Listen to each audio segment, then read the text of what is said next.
حضور، میرا نام افشا نعیم ہے، میرے ابو کا نام نعیم احمد ہے اور میں بالم جماعت سے ہوں۔ ٹھیک۔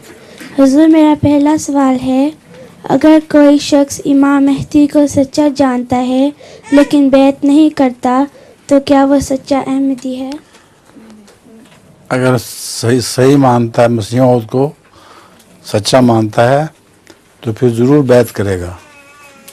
یہ ناممکن ہے کہ سچا سمجھتا بھی ہو پھر بھی بیعت نہ کرے۔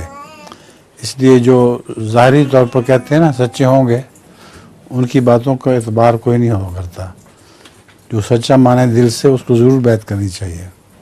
حضور، ان کا سوال اصل میں یہ تھا کہ حضور، اگر کوئی شخص امام مہدی کو سچا مانتا ہے لیکن بیعت نہیں کرتا تو کیا وہ احمدی شمار ہوگا؟ نہیں ہوگا۔ جی میں کہہ جو رہا ہوں کہ اگر وہ بیعت نہیں کرتا تو احمدی نہیں ہو سکتا شمار۔ لطیفہ بھی۔ ہاں، لطیفہ سنا دو۔ ایک شخص اپنے بیوی کے ہر کام میں نقص نکالتا تھا۔ ایک شخص اپنے بیوی کے گھر ہر کام میں نقص نکالتا تھا۔ اچھا۔ ایک دن اس کی بیوی نے آملیٹ بنا دیا۔ وہ بولا، آج تو ابلا ہوا انڈا کھانا تھا۔ ہاں۔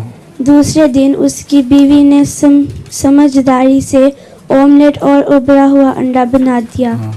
اس شخص نے غصے سے کہا، کر دیا نا ستیہ ناس، جس انڈے کا آملیٹ بنانا تھا اس کا ابلا ہوا انڈا بنا دیا، اور جس ابلا ہوا بنانا تھا اس جامل بنا دیا۔ ٹھیک ہے۔ اچھا جی، آپ بتائیں۔